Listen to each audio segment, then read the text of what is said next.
So when I first started this YouTube channel a few months ago, I needed to buy a new video camera. I'm a graphic designer and part-time photographer, so I knew pretty well about cameras and Photoshop and things like that, but I almost never shot any videos even with my cell phone, and I knew nothing about editing softwares. But to start, I needed to buy a new camera because the cameras that I already had, although they were very capable cameras, they weren't great for filming yourself for YouTube because they didn't have the flip out touchscreen, and so you couldn't really see yourself while recording to check if you're in focus or if you are in the right position in the frame. Also, they didn't have great video autofocus. So after doing some research for a few weeks, I narrowed down my options into 3 cameras: the Canon SL2 and the 80D and the 60 Mark II. These 3 cameras have a few things in common. They all have the flip out touchscreen so you can monitor yourself, and they all have Canon's great dual pixel autofocus, which automatically tracks your face while recording to keep it in focus. And lastly, they're all Canon cameras, obviously, so I could use all my Canon lenses that I already owned. And I'm sure a lot of other new YouTubers have thought about this too. And choosing a new camera is not easy. The market is so saturated with so many different models. Even within the Canon brand alone, the names are very confusing, like the 70-70D, the T7i, 80D, 7D, 70 Mark II, the 60 Mark II.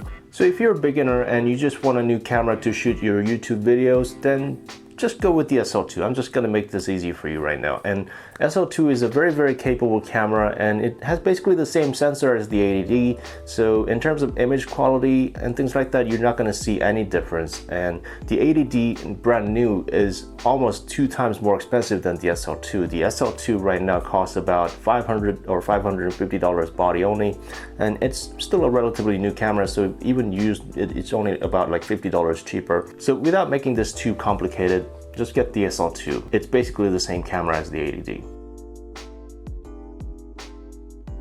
So what are you exactly getting with the 80D that you're not with the SL2? Like I mentioned, the 80D is about 2 times more expensive than the SL2, and it's also about 2 years old. But the good thing is, because it is 2 years old, you can get a used one for much cheaper, for about $700 or $800 on eBay.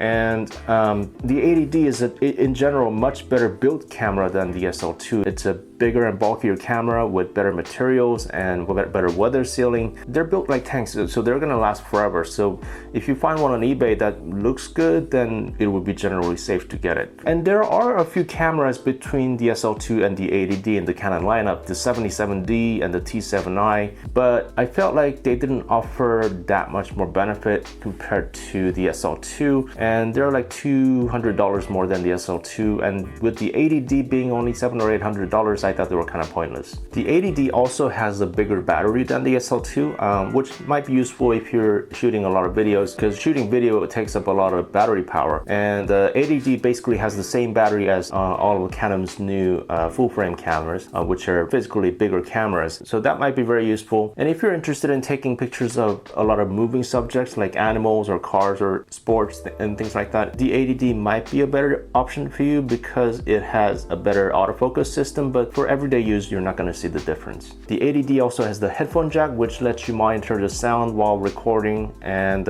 for YouTube, it may or may not be useful because obviously I'm not wearing my headphones right now to listen to my own voice. So that's up to you. And what about the 60 Mark II? 60 Mark II is the most expensive option here, and it's the only full frame camera here. And in fact, it's the only full frame camera with the flip out touchscreen that are on the market right now. And like I mentioned in my photography oversimplified video, there are a few benefits with using a full frame camera. But the 60 Mark II has received a fair bit of criticisms when I first came out because of the lack of features, lack of 4K. The image quality is not as good as some of the competitors. But recently, more and more big YouTubers who weren't so excited about the 60 Mark II at launch are starting to use the camera for vlogging purposes because of those reasons, because it's the only full frame camera with the flip out touchscreen, and it is a Canon's great autofocus system. It's really not a bad camera.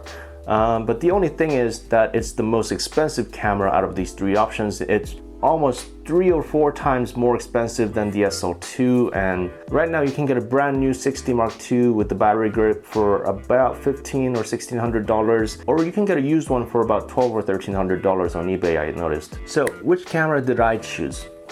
Well, I was actually planning on making this video a lot earlier, but I made some changes, so I had to make some adjustments. So at the beginning, I bought the 80D. I like the bigger battery and the headphone jack and the weather sealing. The weather sealing is actually important for me because I go to Hawaii a lot, and when it gets very, very humid, the lenses and cameras can get fogged up very easily. So that's an extra bit of protection there. And because I'm a photographer before a videographer, I wanted a very capable still camera when I didn't have my 5D Mark III, and so far it's worked out great. So I'm holding the 80D in my hands right now. So what am I filming myself with? I actually ended up getting the 60 Mark II also. The 80D was very, very nice, but I just missed that full frame look with that nice background blur and being able to use all the full frame lenses at their correct focal lengths without the crop factor. And with the 80D, I thought I would be able to share all my full frame lenses with it without any problems, but I actually ended up buying a lot more lenses just for the 80D because Canon actually makes a lot of APS-C lenses like the 10-18 and the 24-2.8 STM. The benefits of the STM motor is that they're generally much quieter to focus while video than Canon's other lenses.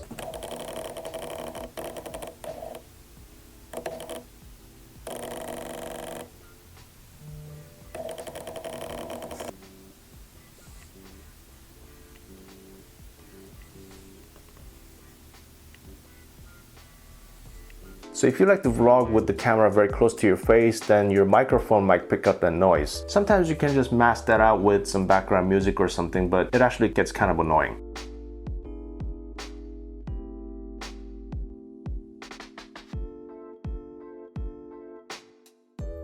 And with the crop factor, I had to get the 10-18 because I couldn't film anything while like sitting directly in front of the camera. And my widest full frame lens that I have right now is the 16-35 f4, and 16 millimeters on the 80D is like 26 millimeter equivalent. So even that wasn't so wide anymore. So that's why I ended up getting more lenses for the 80D. So in the past few weeks, I've been kind of switching back and forth between the two, and I must say, I think I really like the 60 Mark II. So even with those occasional focusing noises that you might hear, you just can't beat that background blur that you get with a full frame camera. So that's it for today. Thank you for watching, and if you have any additional questions about these cameras, please let me know in the comments, and please like this video and subscribe, and I'll see you next time. Bye bye.